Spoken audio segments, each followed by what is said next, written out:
如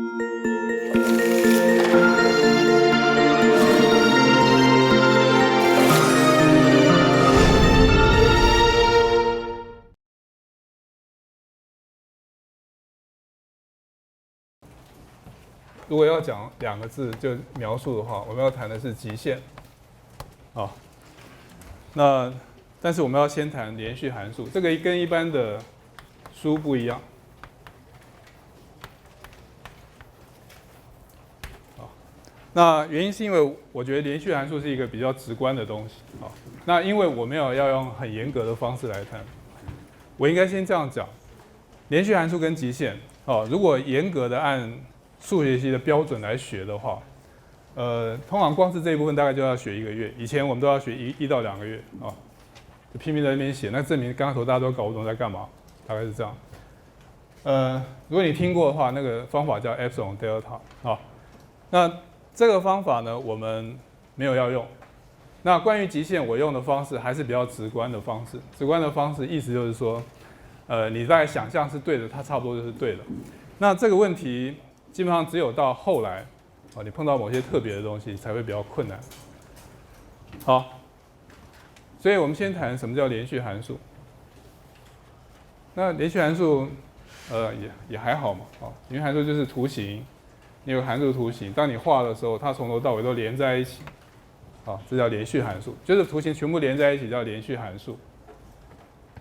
那什么叫不连续函数？不连续函数就是有断掉的地方，不知道因为什么样的原因断掉。然后虽然它还是一个定义在实数上的函数，它中间有断掉的地方 ，OK。但是你注意到一个事情很有趣，虽然这个是不连续函数，但它其实在很多地方都还是连续的，对不对？就是说我光是说它是不连续函数，这很明显嘛，因为图形已经被我弄断掉了，所以当然是不连续函数。整体来讲不是。但它明明有很多地方看起来是连在一起啊，譬如说我如果只看这一段，它明明就是一个连续函数。好，所以这个事情啊，其实跟你讨论这个问题的定义其实是有关系的。好，我刚刚讲这个只有说我从实数到实数，好，我把定义想成是实数，然后因此这个函数左边那个是连续，右边这个不连续，好，譬如说这样子。但是如果你把定义想成只有在这个部分，就在这个部分，这个看起来好好的啊，连续，好。所以仔细想想呢，连续这个概念啊，感觉起来好像不应该是整体的概念，它好像有一个更根本的部分是，你应该先谈，譬如说这边有个点 A， 它对应到这一点，然后你谈说在这一点的时候，它旁边呢其实是连在一起的，这样子。因为如果你能够说明这件事情，那至少像这些点，你感觉它还是连在一起，那后来它整个连在一起，然后这边是连续函数，你就觉得好像很有道理。然后这些点呢，之所以不连续，好像这些点有问题，这些点有问题呢，是因为它不满足，在这个点我看起来它就是在这一点它断裂掉，这样子。所以在这之前，好像我们应该要先定义什么叫做在 x 等于 a，f(x)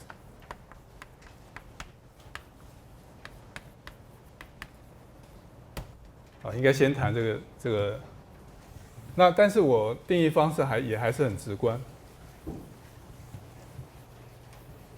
好，简单的说，这个定义就是 f(x) 把 a 附近的数都引到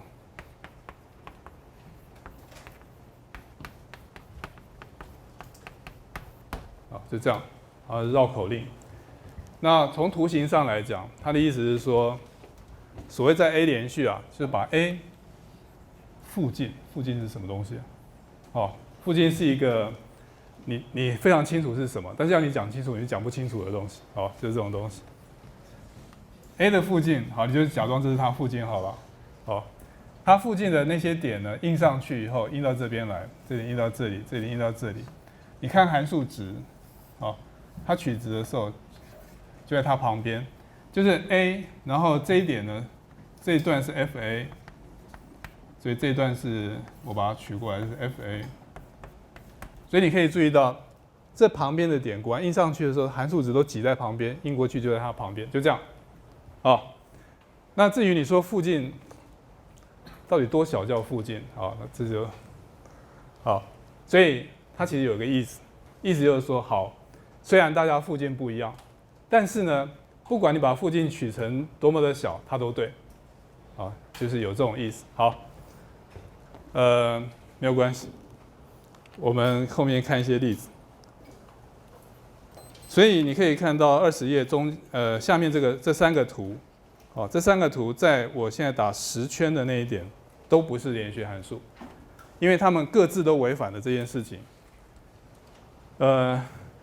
左边的这个图，它附近它这个点非常的孤单，它黑色的这一点就印到它自己这一点，但是它旁边的那些点呢，都印到很远很远的地方去，有没有？一个右边的点都跑到正无穷大去，左边的点跑到负无穷大去，所以这不是连续函数。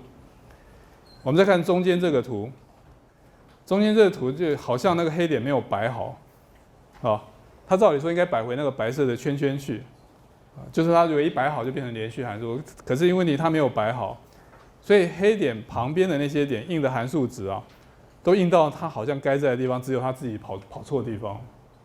感觉上像是这样子。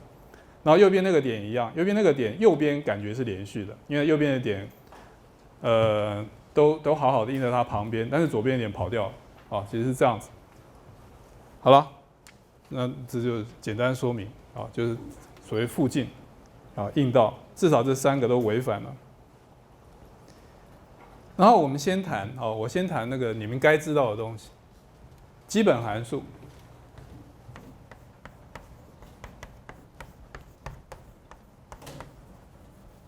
什么叫基本函数？就是我上次讲我们学过很熟的那些函数，三角函数、有理函数、多项式，全部基本函数都是在定义在有定义的地方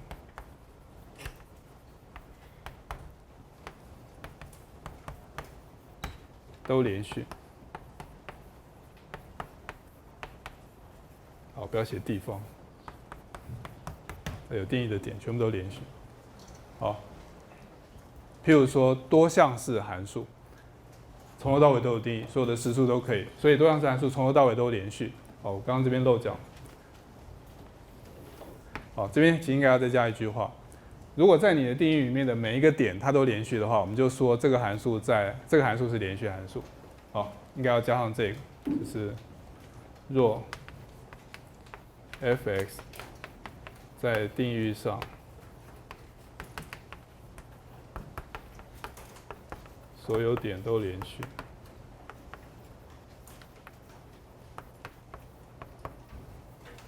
所以我们称 f(x) 是连续函数。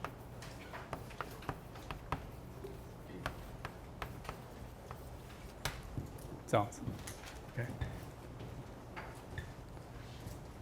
所以只要你在定义上中间有某一点破坏这个规则，它就不是连续函数。它意思是这样，你必须要所有的点都连续，它才是连续函数。那我刚刚讲多项式，这是连续函数，因为它所有点都有定义。那我刚刚已经讲，它在所有有定义的点都连续。然后呢，有理函数，譬如说 y 等于 x1/，那这个就是有点像我讲义上最左边那个图，它就是在 x 不等于0的时候，它有定义。然后在所有 x 不等于0的点，它其实全部都是连续的，这样子 ，OK。但是这个函数，如果你想成这个函数是，因为它定义本来就不包含x 等于0，所以你可以说其实它是连续函数，所以它看起来完全断掉。那这好像跟你玩文字游戏，所以好像最好不要提太多这个事情。我简单的讲，你们稍微想一下好了，但是我不会去考这些东西。y 等于 x1/，在数学上，如果你像左边这个图，包括你把那个 x 等于0定义成0，假设这样子的话，因此它就变成整个实数上都有定义的话，那么这个这个函数不是连续函数。但是如果你把这个点踢掉，就是你的定义是 x 不等于0，那依照刚刚的定义，因为它在所有点都连续，所以它其实是连续函数。虽然看起来它是断掉，那你要想成就是说啊，因为你的定义分开了，它各自在各自的那一半里面，其实好好的连续函数。好，比如说像这样子。好，那其他的三角函数，好，指对数。好，但是呢，我虽然不去证明，我不去证明为什么它是连续，但是我要提醒你，为什么多项式呢，包含了我们日常生活所用到最基本的加减乘，对不对？就是加减乘、加法、减法跟乘法这些东西呢，其实都是连续的。什么叫连续的？就加法来讲，什么叫连续的？它意思是大概相当于这样：你说2加3等于5，好，这我们当然知道。2附近的点差一点点，3附近的点差一点点，把它加起来以后呢，你会得到5旁边差一点点，这没错吧？譬如说2.1加上3.1，然后这一定在5旁边，5.2差一点点这样子。好，所以所有的这些运算呢，其实基本上都是连续的运算。其实人类一定要这样，不然人类文明根本发展不起来。好，我的意思是说，这些运算本身一定是连续的。好，这样子。然后除法呢，其实也一样。除法唯一的罩门就是它不能是0，它不能除以0。除此之外，除法这个运算本身也是连续的。那多项式跟有理函数是从加减乘出来的，所以人类最基本的运算，因此它全部都是连续函数。好，这样子。我不是在证明什么哈，我只是说，这只是唤起你心中最基本的那些常识而已。三角函数是连续函数，为什么？因为三角函数谈的是一个直角三角形的比例，对不对？这个除以它的比例。那三角函数的变数呢是这个角度，这个角度做一点点变化的时候，请问你那个三角函数值是不是跟着做一点点变化？那因为我们几何的直观，我知道这个地方角度变一点点，就表示这个三角形稍微张大一点点，或者缩小一点点。在这个时候呢，它这个比例当然也是跟着变化，它是连续的跟着变化的。所以这就是为什么三角函数其实全部也都是连续函数。这是因为几何直观，上面这个直观是你日常生活的运算的常识，这个三角呢是因为几何的直观，你知道它是对的，所以这些都是连续函数。只有这两个家伙，这两个家伙就挺麻烦的因为我们的日常直观其实非常不支持这个事情，不是说不支持，而是你根本搞不清楚你自己在说什么。指对数你以前学的时候是从5的3次方等于5乘以5乘以5开始，对不对？这是指数，这样子。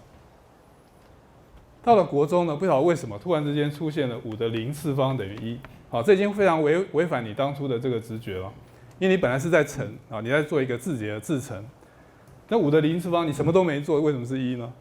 听起来很怪然后它前面还可以负2次方这到底是什么意思？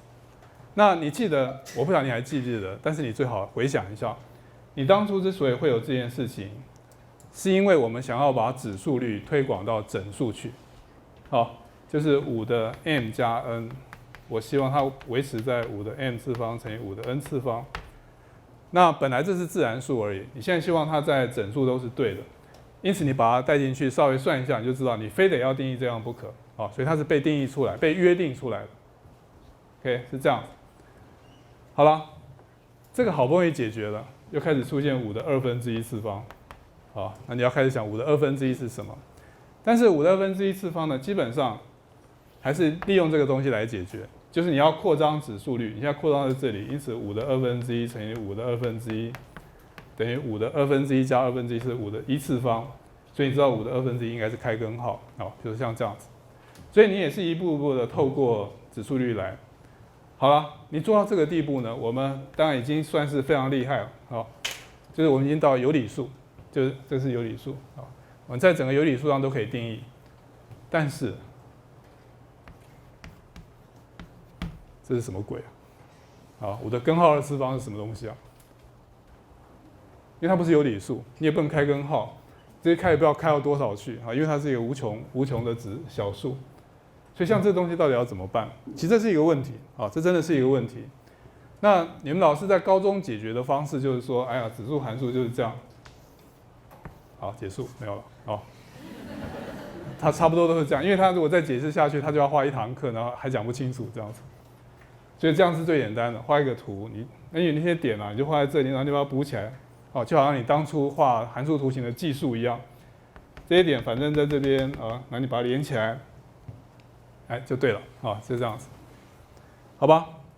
那我们现在勉强凑合，就先这样用哦。那我们会在恰当的时候，大概到第3章的时候，我会用某个方式来回答这个问题。我希望那个方法有比较好一点。但是我承认这是一个纯粹比较数学的问题。如果你对这个事情没有什么兴趣啊，你反正只要记得这是连续就好了。好，就是指数函数、对数函数是连续的。到这边你可能会想问一个问题：真的有函数是在，就是像我刚刚讲，我说这个不连续，然后在很多地方都连续，对不对？难道真的有函数到处都不连续吗？哦，因为快要下课了，所以我就提供个余性给你们，你们可以回去慢慢自己想一想。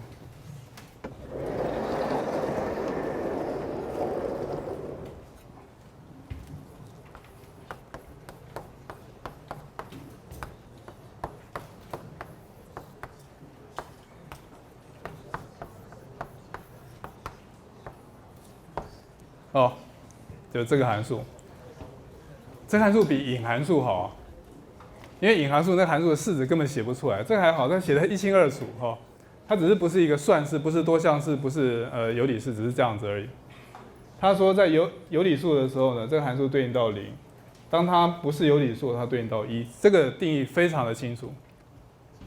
现在请问，这个函数有没有连续？好问题。好。事实上，这个函数在任何一点都不连续。哦，它画成的图呢？函数图形是什么？你们最喜欢画函数图形啊？但这函数图形长什么样子啊？函数图形大概是这样，这条线，以及一条比较淡一点的这条线。哦，大概这样，就上面这条比较明显，下面这条比较淡。比较淡的意思就是说，它点比较少。但是远远的看起来根本就是2条线，完全违反函数图形的约定，对不对？一个点丢上去不应该吗？但是它没有违反哦，因为如果这一点真的在这里，上面就是空的，哦，如果这一点是空的，上面就是有东西的，所以它其实每个地方都有一点这样子，所以它并没有违反函数的约定。好了，自己去想一想，好，这只是娱乐而已，没有别的意思。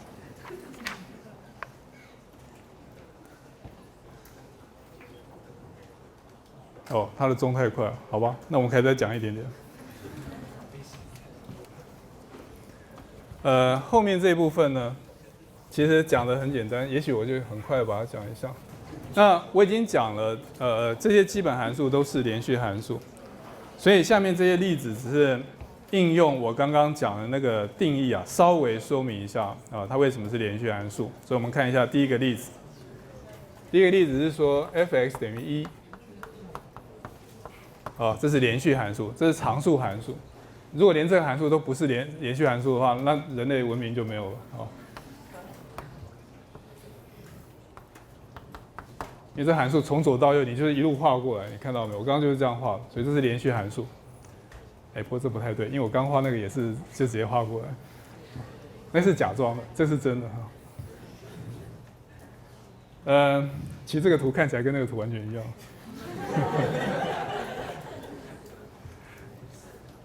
好，我随便取一个点 A， 在它附近的点，我们说它的函数值有没有跑到它的函数值的 A 的函数值附近？但是因为 A 的函数值就是1嘛，就你发现它附近的点全部也都对应到1，好，所以它不只是对应到1的附近，根本都挤到你身上去了，好，全部都挤在这一点，这样子，就是所有的这些点所对应到函数值全部都挤在这里。好了，那就是最附近的意思了。好，就是你还可以怀疑这个旁边要多大是附近，但它都明明对应到你上面，那当然就是附近。好，这是一个。我对我们学校的钟要重新估计一下。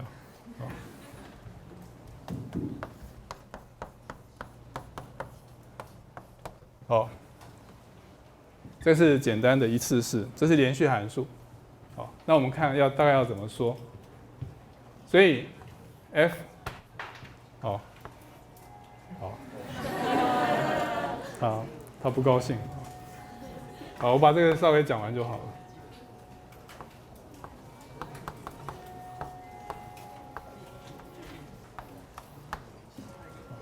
其实我应该不要写 f。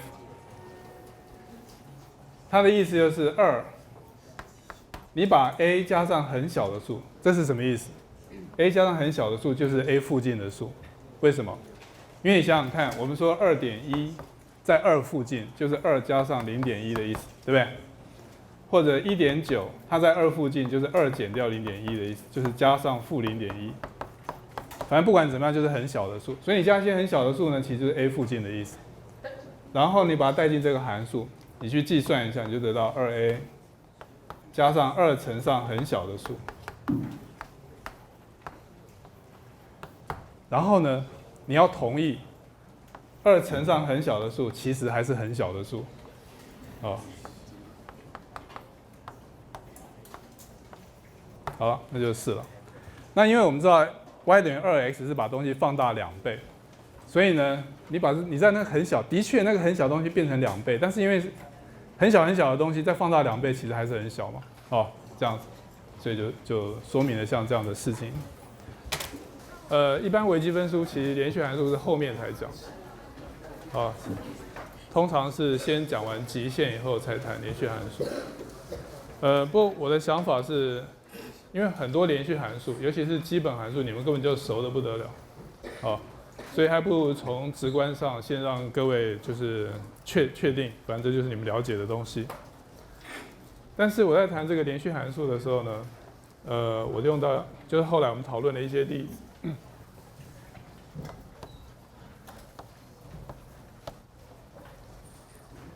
好，我们稍微复习一下连续函数的意思，就是说，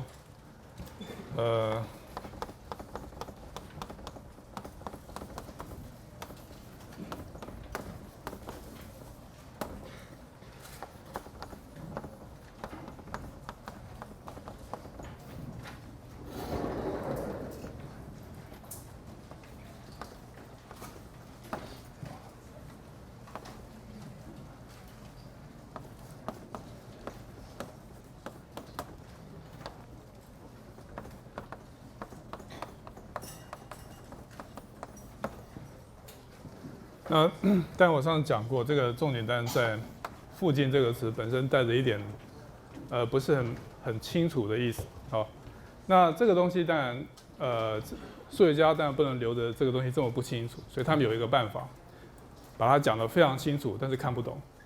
好，所以这个是一般就是譬如说读数学系或者某些微积分家他们必须要做得很清楚的事情。但是我觉得在这个事情，至少直观可以帮很大的忙，虽然它也会让你产生误解，那我们把这个东西呢，按照我们上次例子的写法，我把它写成这个样子，好，就是这个东西呢，我可以写成 f(a) 加上很小的数。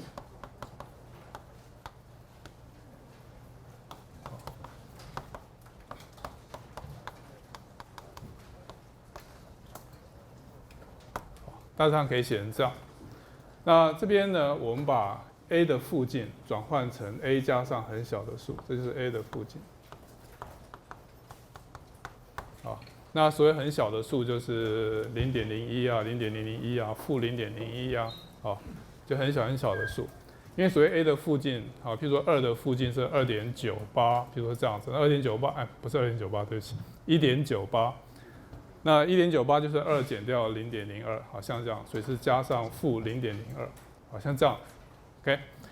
那这个意思就是说，把 a 的附近的数，你透过 f 的映射呢，映过去以后，它会落到 fa 的附近，所以写起来大概是这样子。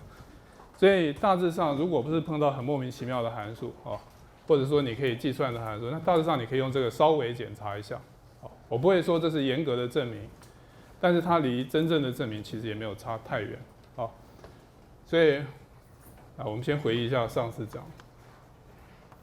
所以我们譬如说我们讲 f(x) 我们考虑，譬如说它等于，我上次给那个数字太小了，好，不能够描述，我写个稍微大一点的。好，譬如说这样好了，你现在有个函数 f(x) 等于10万吗？好，10万乘以 x， 这是一个简单的多项式函数，虽然你一辈子也没看过，好，因为这个图一画起来就跟垂直差不多这样子。好，但是无论如何呢，这是一个连续函数，没有问题吧？好，那我们来检查一下。所以依照这个检查，我们要做的事情是这样，所以我要检查的是说，在 a 的附近加上一个很小的数。好，我现在印过去了。好，本来把一个很小的数，我现在透过这个函数把它印过去，计算一下，你得到它是10万乘上 a 加上10万乘以很小的数。我为什么要取10万呢？好，因为我上次取2x 或3x 啊，你马上就会欣然同意。好，2乘上很小的数还是很小的数。可是等我写到10万乘上很小的数，来，我说这是很小的数，各位同意吗？就比较不同意，对不对？10万乘上1等于10万，10万很大啊。10万乘上0.1啊是1万，1万还是很大啊。不过重点不是这样。因为你这个很小的数 a 的附近啊，你可以取得非常非常的小，所以如果你这个很小的数根本取得譬如说1/1000啊，其实它马上又落到0.001去了。好，所以只要这个数是固定的，这边你爱取多小都取多小的时候，这个都终究还是会变成很小的数。OK， 好了，所以我就是故意找茬哦，让你感觉有点矛盾这样子，但事实上这是对的，就是 a 加上，因为我写的很小，好。0.1、0.01啊，其实老实讲也不是什么太小，好，这个很小很小，就非常非常的小的意思，这样子。所以那样子你乘上一个10万，没什么了不起，就是真的非常非常，还是很小很小这样子。所以这边有个很小啊，我已经讲了。好，所以我们再看下一个例子。好，譬如说我们要检查 y 等于 x 平方，好，是不是连续函数？这个问题啊，其实数学系的口试有时候会考，什么口试呢？还不是那个升大学的口试，是升研究所的考试，所以照理说应该是很简单，啊，但据说很多人都不会做，啊，但当然我指的是不会做，是指用我刚刚很严格的那个意思去写，啊，很多人写不清楚。那假设用这个比较不严格的方法，我们来看一下。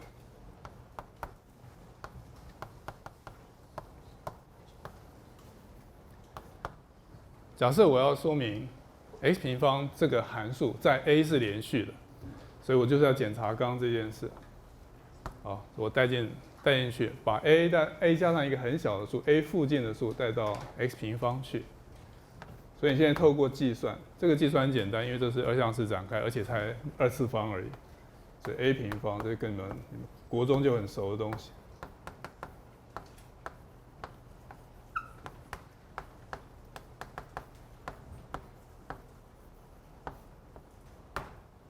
变成这样子，所以 a 不管它多大，总是一个固定的数。然后你现在这边带进很小的数，所以就跟刚刚那一样 ，a 不管它是1、2、3、10万啊都没有关系，反正你现在只是固定一个 a， 问说在 a 是不是连续的，所以你只是要检查 a 附近的数，经过这个运算之后，它是不是还在它附近。那我上次已经讲过，因为这个运算是乘法，各位其实很早以前就相信它是对的，好。我只是把你已经相信是对的东西，把它稍微写清楚一点，只是这个意思而已。所以呢，2a 乘上很小的数，当然很小，很小的数的平方当然更小，哦，所以这整个加起来还是很小。那我这个写法对任何 a 都是对的，好，对任何 a 是固定的，都是对的。所以呢 ，y 等于 x 平方在任何 a 它都是连续的，因此它是连续函数。好，这我们上次讲。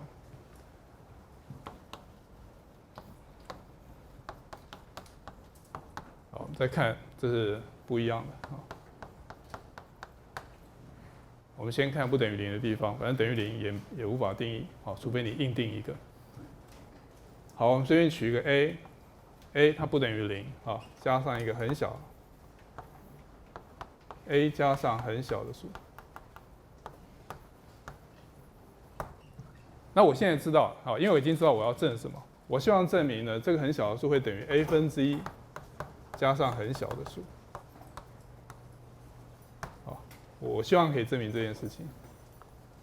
现在问题是，你怎么做这件事？那这个要比较费工一点，好，因为你不能够，除非你用你的直觉说，我从小时候算了很多，所以就是对的。好，这我也知道，好。但是假设我们稍微谦虚一点啊，就是说我们稍微算它一下，我们看应该怎么写。所以第一个，反正你学过很多代数计算，不会有很多问题。所以 a 呢，你现在可以把它提出来 ，a 提出来后变成1加上 a 分之很小的数。这很小的数写中文实在写，我写很小就好，写中文写太多，好。那这个是分配率，好，把它提出来，这没有什么。那很小的数除以 a 呢，反正 a 是固定的，所以还是很小，好，还是很小。所以我可以把这个写成，就是它是很小。然后呢，这个地方它会等于 a 分之一乘上1加上很小的数之后的导数，好，所以其实还是1加上很小的数。这样子，那这为什么？那这是当然就是你们很熟的东西。一个靠近1的数，不管它是1.01还是0.99，它的导数当然还是在1旁边。好，这你们熟得不得了，从小的就知道。好，事实上1.01差不多是0.99，好，然后0.98的导数差不多是1.02，差不多是这样子。好了，这个以后反正我们还会看得更清楚。不过不管怎么样呢，我们用了这个事实，好，对，很小的数，那这样这个乘上去就对了，好，就得到这样子。所以在这个整个说明里面，你其实没有用到很特别的东西，好，你只是简单的做代数计算、分配率，好，那顶多只是用了一个我刚刚讲，好，你应该已经很确定是对的东西，好，一般的 a 不知道，写成抽象的 a 很难写。但是写成非常确定的1，好，那事实上就比较简单了。好，所以大概是这样。那我在讲义上没写，好，因为我希望你们可以算。但是事实上，用这个方式你也可以去验证，譬如说 sin， 好 a， 应该这样写 ，y 等于 sin x， 好，就是 y 等于 sin x， 它也是一个连续的函数，好，在任何 a。那你要做的事情类似刚刚这边，你只要会算下面这件事，好，只是我不是很确定是不是大家都知道这件事，所以我把它写在这，我没有写在讲义上，但是大家可以看一下。这个地方你要做的当然就是要用恒等式，好，变成 sin a cosine 很小的数加上 cosine a sin 很小的数。然后呢，利用我们上次讲 sin 跟 cosine 是连续函数，这个第一个你知道，而且我们事实上不需要知道很多，因为我是要知道 sin 很小，就是当你这个角度很小，这个角度很小的时候 cosine 跟 sin 的值应该是什么就够了，这样子。那因为 sin 0呢等于0，那很小的数就是事实上就是0加上，这边都是0加上很小的数，好，那你利用 sin 是连续函数，所以你知道呢，事实上这个地方就是这个就是很小的数，就 sin a 本身是很小的数，因为它等于 sin 0加上很小的数，但是 sin 0是0这样子。那另外这边呢，这是 cosine 0加上很小的数，那这事实上就是1的附近，很靠近1的数，所以这两个合在一起以后呢，它就会变成 sin a 加上很小的数，因为这个地方其实好吧。仔细的写，这边应该差不多要写成1加上很小的数，好，然后这个地方写成0加上很小的数，这样子，好吧？那这样 sin a 乘上1得到这个式在这 ，sin a 乘上很小的数，再加上 cosine a 乘上很小的数，那都是很小的数，好，像这样子，好。我这只是一点补充，不是太重要。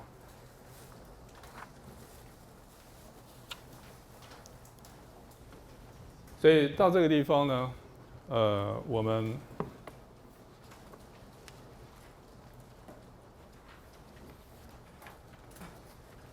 大致上把连续函数的部分讲完。那各位也许要记得的式子应该只有这个，我把它稍微留在这里哈。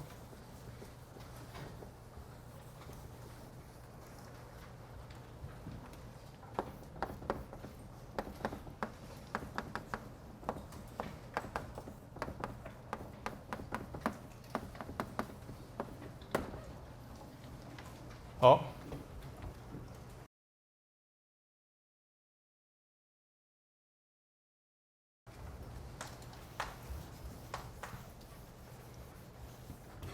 那我们今天呢要开始谈极限。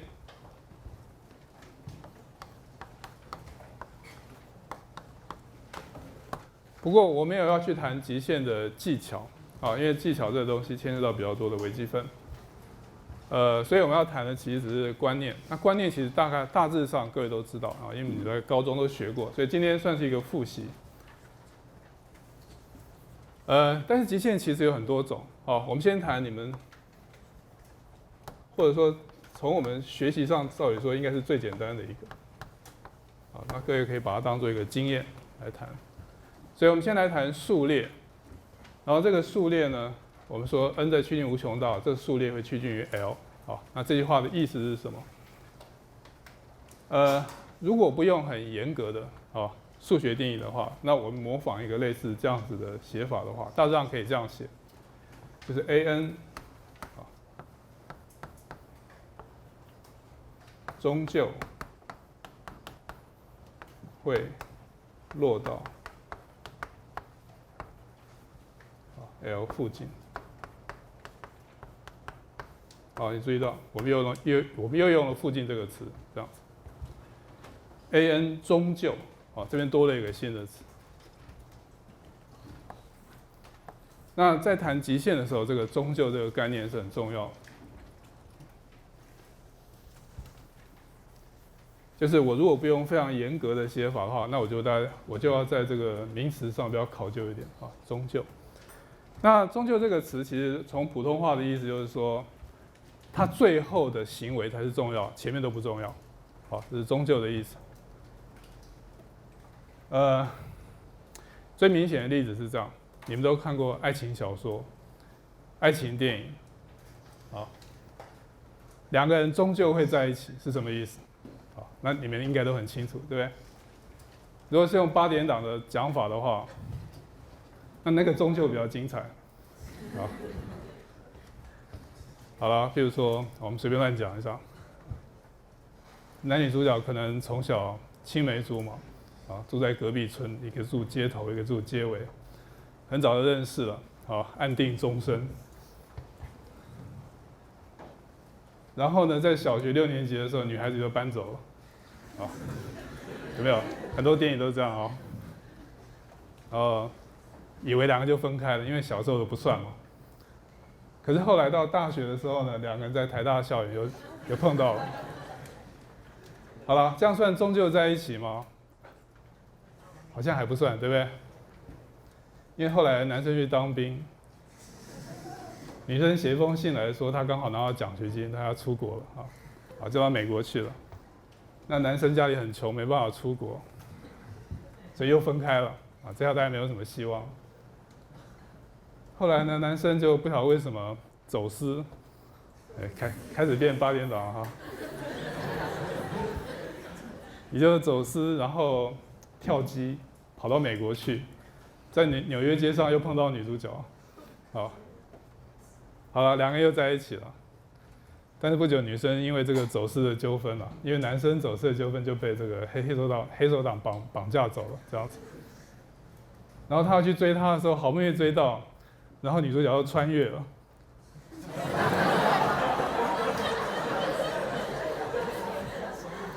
那男主角好不容易发明了机器，穿越到那边的时候，发现女主角被外星人绑架了。好了，我的意思是说，这种故事你要怎么掰都可以，反正前面高潮迭起，就死命不让两个人在一起这样子。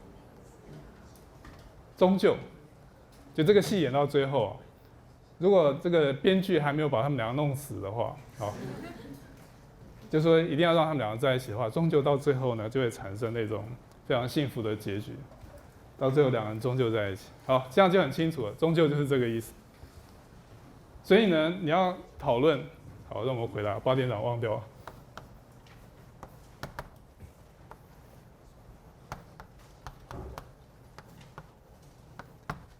这个万变不离其宗，第一个极限都是这个例子，好，这当然是零了，没什么好讲。好，现在问题是说，好。我们说这个极限是零，这没有问题，因为我们直观上是。那我们说这个它满足这件事情，也就是 n 分之一，终究会落到零附近。啊，比如这样子。那这个事情大致上要怎么解释呢？好，那我们已经知道零附近的意思就是一个很小很小的数。所以，譬如说，这个女方要考验男方，好，假设我们把这个一的单位写成公里，好，所以他可以把他的这个附近想成是1公里的范围，这样子，这是单位。假设长度是公里，那男主角就说，那没问题啊，我从一开始就已经在你的1公里左右，哦，为什么？因为从0在它附近。这是1，这是负1。那我刚刚说，假设单位是公里，好，所以呢，假设0是女主角，这是0，啊，女主角。所以这男生呢，从一开头 n 等于1的时候，他就已经在1了，对不对？到2的时候就在2分之1，3就到3分之1，所以它当然终究在里头，因为它是一直变小，一直到这边，所以它终究是在这个范围之内。好，所以你可以说它通过考验。你不要看1公里，1公里也还算蛮厉害的这样子，好了，但是女主角说不行，我还是要考验一下，因为我不知道你中间做了什么事，好，所以我把这个附近呢现在缩小一点，我取成1/10好了，好，所以把它取成小一点，变1/10，1/10公里大概100公尺，其实已经很烦了，好，一个人一直跟在你旁边100公尺，动不动就出现跟你打招呼哈。好了，因为你喜欢，所以没问题啊。你如果不喜欢，就很烦。1/10，那这个男主角当然就说：“好吧，前几天我可能稍微要处理一点事情，可到了第10天之后 ，n 等于10之后，它就全部都落在里面了啊。因为 n 分之一，因为再过来是1/10、11/1、12/1。好，那女主角不相信，因为好吧，这反过来，男生会说有些女生很烦，都已经跟他说我喜欢她了还不算好。好了，女生说我要取得很小很小，这个附近要很小很小。我取得1000分之一，1000分之一是多少？是1公尺啊，对不对？1公里的1000分之一是1公尺。你为了要证明你喜欢我，你终究会在我旁边。你要说你大概什么时候开始你会在我1公尺旁边？男生说好，那我要好好处理一下。好，假设每一个时间都是1天，好，1000分之一，他说我花1000天，大概3年左右，好，之后呢，我就会在你给我的这个要求的范围之内，就这样子。所以这个问题可以一直问下去，问下去我也不太好讲啊，因为1000分之一再过来就是什么万分之一啊，那就变成1公分。好了，这样就有点过分了，好。但是那其实在做那个严格的数学证明的时候，其实他做的是类似的事情，哦，就是当我说 an 终究会落到 L 附近，这个终究跟附近听起来不是很清楚，但是在我刚刚这个例子里面，它其实给你一点东西是可以算的，哦，就是说当我这个附近，那就是说这个女孩子要提出一个考验，我告诉你我需要一个什么样的范围。然后那男生呢，马上就可以回答说：“好，我大概什么时候开始以后，我就会终究落在这个范围之内。”那在这个过程里面呢，需要的是数学啊，就是要稍微算一下。那因为我这个例子里面 n 分之一算是最简单的啊，所以这个通常比较麻烦的是比较复杂的式子。但是我已经说过，我只是要举简单的例子，好，让你们理解这个意思。那在极限的例子里面呢，经常有几个，其实应该是说有几个经常出在是非题里面啊，比如说 limit 这样子，比如说这个极限，这个极限是什么？对，没有啊，应该不可能吧？好。因为我们的极限是说你要满足 limit n 趋近无穷大 a n 等于 l， 这个 l 呢，我们要求它是一个实数。那你要怎么说明它不可能呢？那其实也蛮简单，你就想象，你就想象你是，你想要知道，我们把它反过来，男女颠倒好了，好，比如说这个女生是这个 n， 好，你想要知道她的极限是什么？那有一个男生呢，他觉得他应该是他的终身的那个对象，所以譬如说这个男生站在1000的位置，然后是女生呢，1、2、3、4、5，你就看着他一天一天的接近，慢慢的靠近你1000，所以你心里面当然非常的确定说应该是我没错，因为他一直朝我走过来，然后再过来，但是电视上常发生的事情。就到了999、1000的时候呢，你手都已经张开了，他从你旁边走过去了，完全没有理你，继续往下走，所以你就搞不清楚到底是谁。但是你也不要太在意，因为地球上所有男生，不管站在哪个位置，全部都发生一样的事情，他根本没有留恋的一直往前，一直走过去，好了。所以呢，他们就发明一个符号叫无穷大。就是说，也许这个女生她根本对地球上所有男生都没有任何挂念，她朝向的是，譬如说这个叫做上帝，这故事怎么突然变这样？但我的意思是说，这个有时候我们叫做说 limit， 这个 n 的极限呢是无穷大，无穷大不是实数，这个你们千万记得。所以无穷大只是一个记号，这个记号表示这边发生什么事，只是这个意思而已。它发生的事情就是 n 呢一直往就是很大很大的方向走，它没有任何的极限，所以这个地方如果写不存在，这也是对的，因为这是原来这个极限的意思，就是极限我们本来问的是说它的极限是多少，然后你说你能回答，比如说1啊、2啊或者 l 啦是它的极限，但是在这个情况，其实这种极限是不存在的。所以你回答不存在也是对的。当然，这个不存在有很多种类型。那我们刚刚讲是中间某一种类型，这个类型稍微特别一点，所以我们有时候把它记成这样。那这是从几何上来看，你不要把所有不存在都写成无穷大，也不能这样写，这样子。这是一个例子。那我刚刚说不存在很多种类型，我们就来看另外一种类型。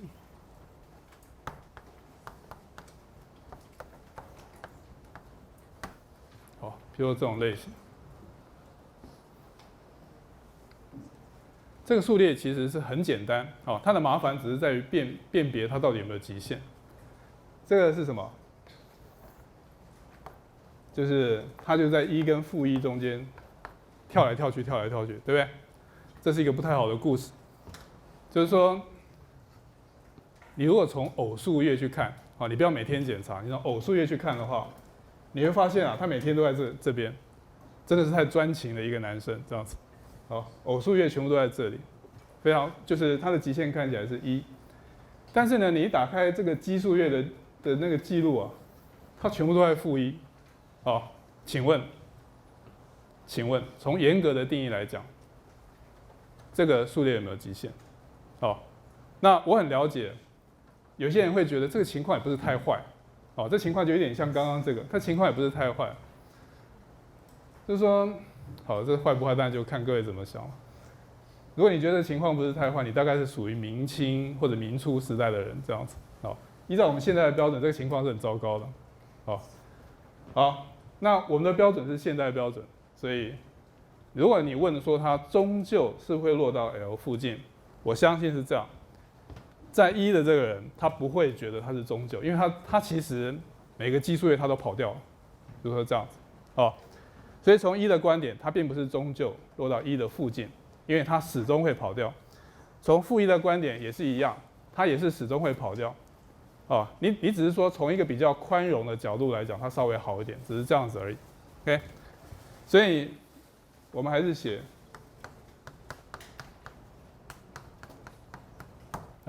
不存在这样子。那这是2种不存在的类型。好，到这边有没有问题？我们再看一个例子。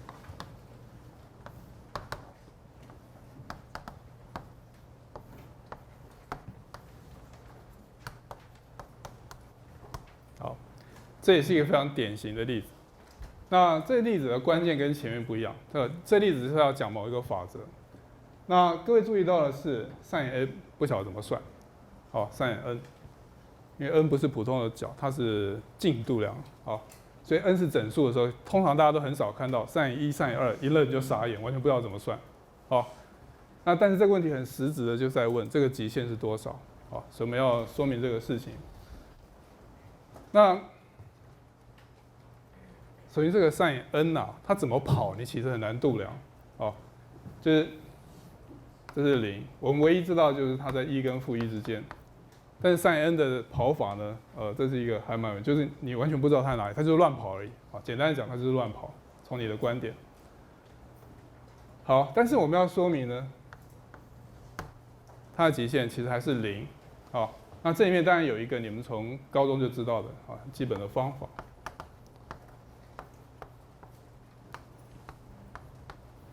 因为我知道这件事，所以我知道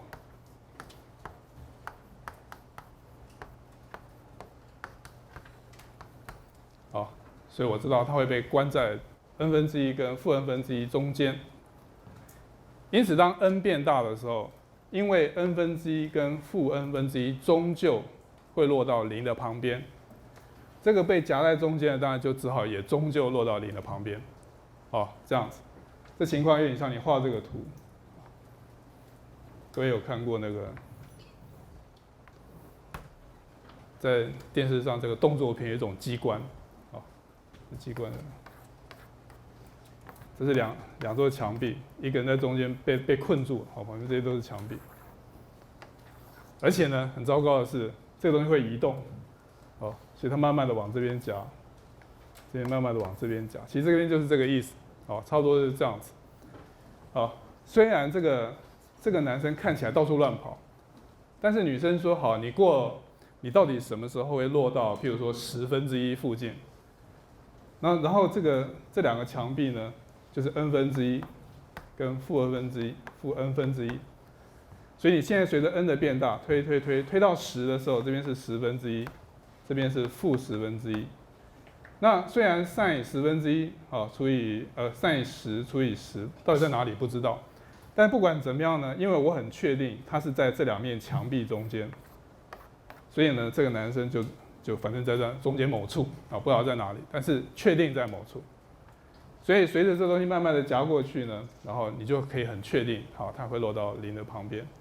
那因为有这个呢，所以我们通常把这个叫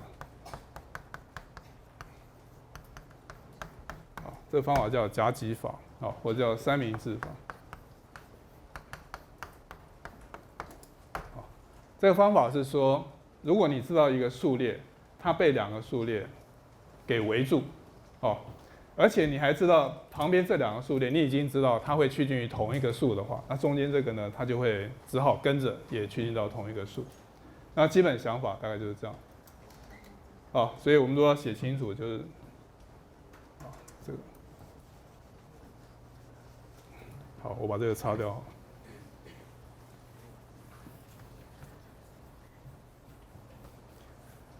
就是说，如果有这件事情，那我就有 limit n 趋近无穷大负 n⁻1小于等于 limit n 趋近无穷大 n。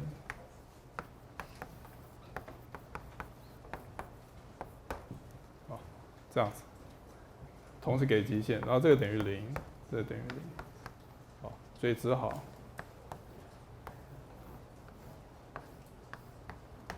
只好推出来这个等于0。好，那这个大致上就是回顾一下你对极限，我想这些例子大致上已经说明了。好，那底下我们要说明的一个事情是说，你其实很多数列的极限啊，你之所以会算呢，其实有一些东西是隐藏着，你假设它是对的，哦，因为直观上你觉得它根本是对的。那这种东西我们称为数列的四则运算。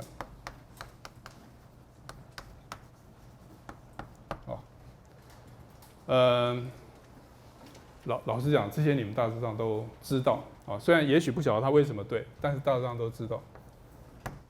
所以，譬如说，我们假设 n 趋近无穷大 ，an 等于 l，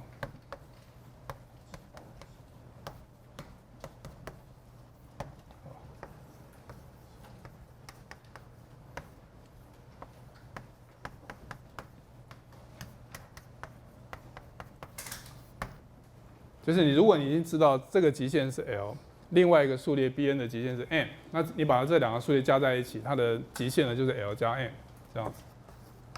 然后呢，乘法也是对的 ，an 乘上 Bn。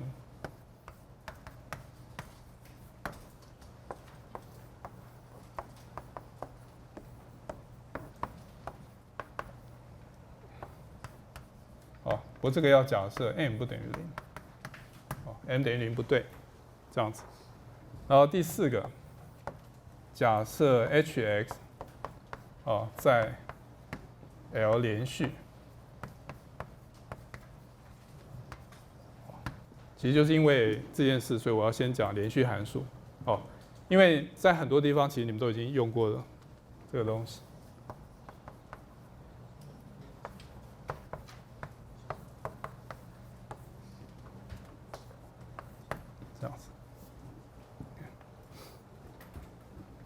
看有没有例子，直接说比较快。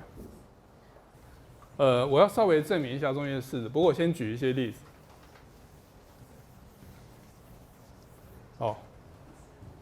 譬如说 limit n 趋近无穷大 n 平方分之一，那这对你来讲当然是0了，没有什么问题。但是我只是用这么简单的例子，我来说明。刚刚左边的是什么意思？就这个地方，你可以想象，它其实是等于下面这个式子。也就是说，它是 n 分之一的极限是0。然后呢，因为这个极限是0，这个极限是0，然后这个依照左边这个式子，你它相乘，这个地方，它乘起来就是 n 平方分之一，所以它的极限呢就是0乘以0，所以当然是0，这样子。OK， 像这样子。这是一个例子，或者呢，我们再写稍微复杂一点但是其实你也知道的例子比如说像这样子，这个时候呢，这个极限我现在举的例子都是简单的例子也就是说你通常我如果在考卷上写这个，你可能直接就把答案写出来了这样子。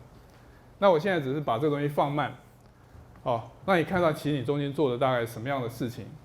这件事跟极限无关，因为这个式子就等于这个式子，所以我把它同除以 n 平方，这个动作倒是跟极限一点关系都没有，有关系是再下来的东西。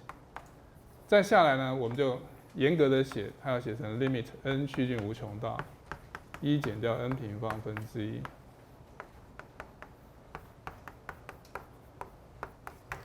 然后呢再写成 limit n 趋近无穷大，很烦加上负1乘上 n 乘以 n limit n 趋近无穷大limit n 趋近无穷大1加上 limit n 趋近无穷大 n 分之1乘以 n 分之1。比如像这样子，我并没有说你们考试要这样写，除非我考的是说你会不会用极限的四则运算，请你分析一下中间这个极限怎么算出来。除非我这样考，我并不是说以后你的极限你都要这样写，那这样就死人了，这太累了，这样子。那我现在写成这样，我只是告诉你，就算这么简单的操作，你在直观上其实一下子你就觉得应该是对的东西，其实它都是一步一步做出来的它把譬如说1减 n 平方1减 n 平方其实就刚刚的第一个，这牵涉到加法。那你就把减法跟加法看成一样哈。那中间牵涉到有一个数列，它叫1，从头到尾都是1。那另外这个数列呢是 n 平方分之一，这是我们刚刚讲的。但其实中间还缺一个，就是这边有个负号，有个负1，你要把它提出去，像这样。好，所以光只是这件事情，你如果很仔细的分开来，因为我懒得把它写完啊，这个极限还要再写 limit n 趋近无穷到负1乘上 limit n 趋近无穷到 n 分之1啊，这样子。那到这个地步呢，你就可以把所有的多项式基本上都用这个方式来写。那换句话说，所有的多项式你只要会 n 分之1的极限加上4的运算，你就把所有的有理函数的那个极限大概全部都写出来了。好，意思是这样。好，这是一个例子。然后我再举一个例子，其实我讲义上应该写这个例子。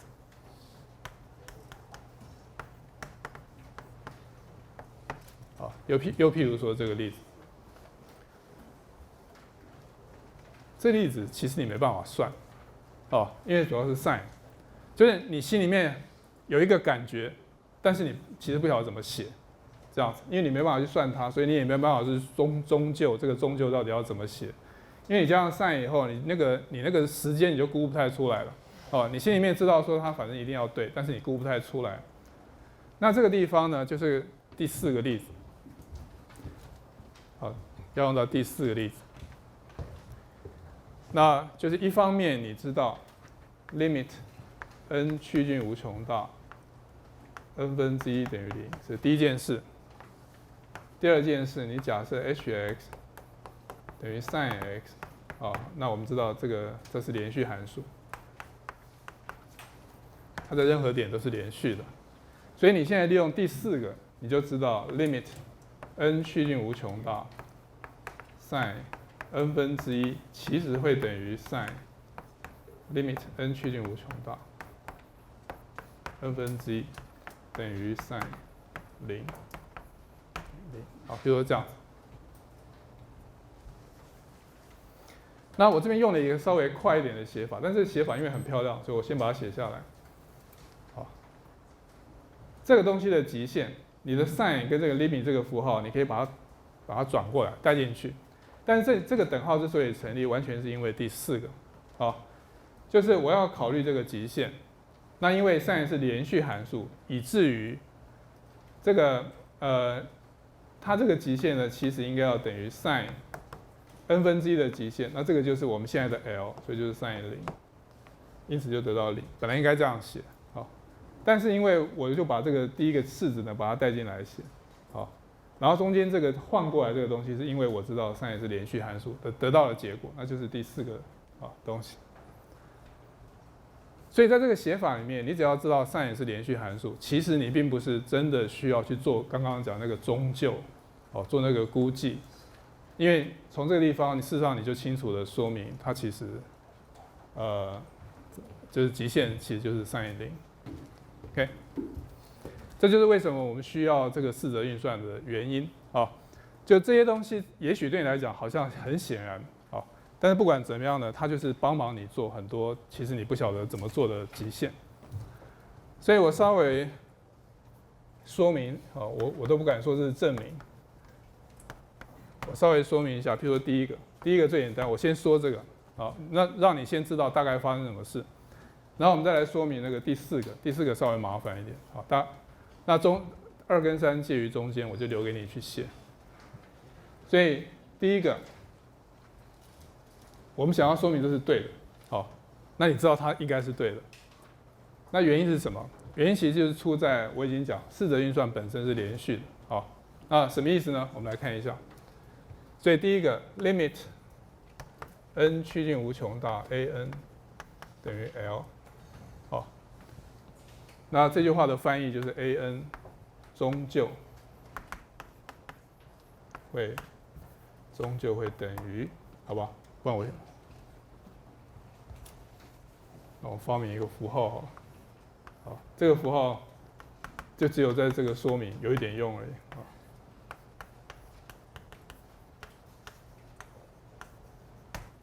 好，an 终究会落到 L 附近，所以我就把它写成 an 终究等于 L 加上很小的数，就这样。所以同样的道理，我们知道 limit n 趋近无穷到 Bn 等于 n， 所以 Bn 呢它也是终究等于 m 加上很小的数。好，你回想一下我刚刚讲那些例子然后回想一下终究的意思，所以就知道 an 反正到后来就会落到 L 旁边 ，Bn 后来会落到 m 的旁边。那在这个情况之下，如果你去做 an 加上 Bn， 那从你小学的感觉，你当然就知道，既然 an 落到 L 旁边 ，Bn 落到 m 旁边，所以它们两个加起来当然会落到 L 加上 m 的旁边，这样子。但是既然是这样，那就表示 an 加 Bn， 你把它想成是一个数列，那么在 n 趋近无穷大，也就是它终究呢，它会等于它，意思就是这边写的意思。好，所以这证明这样看起来其实是非常简单，它只是把你在小时候关于四则运算的理解把它拿来写而已。所以你现在可想而知这些2跟3其实都是一样的，因为乘法这个运算也是连续的，除法这个运算也是连续的，只要分母不是0，这样子，这样就证完了。好，这是第一个。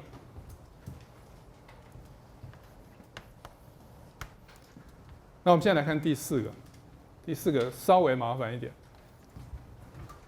所以第一个我们知道说 limit n 趋近无穷到 an 等于 L， 所以就是 an 终究 L 加上很小的数，这是第一个。第二个假设，好，这是第一个假设。第二个假设是我们假设 hx 呢在 L 是连续的。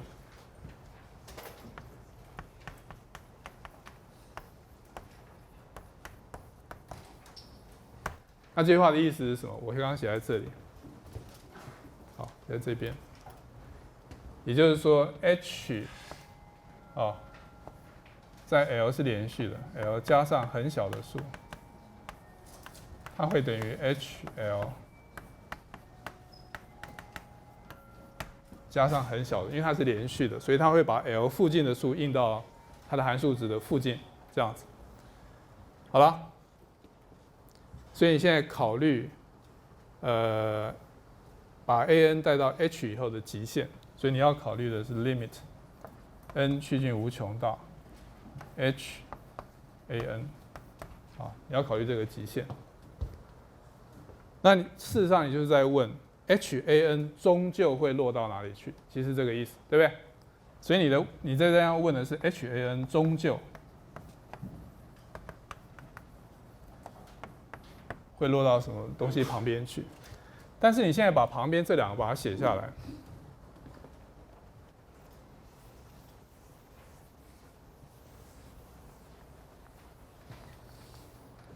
你把这两个合在一起，好 ，h 会把 L 附近的数印到这边来，但是我知道 an 终究会落到 L 附近，所以这两句话把它套在一起，就是 an。它终究呢可以写在这里，所以就是 an 这些数终究会落到 L 的旁边，但是 h 又把 L 旁边印到这边，所以你就得到 han 终究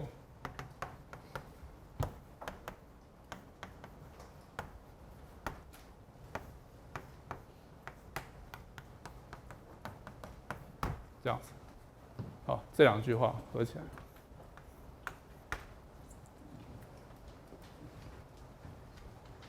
这个数列终究会落到 L 的附近，已经在 L 旁边了。好，它前面我不管，但它后面会落到它旁边。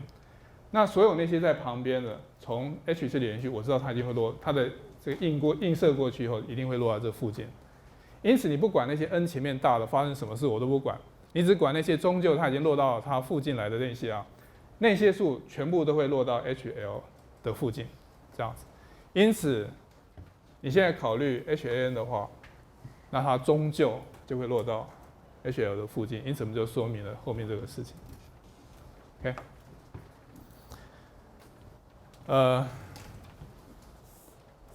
这种东西说抽象也是抽象，但说简单也是简单，其实只是把一些东西把它写下来，只是这样而已。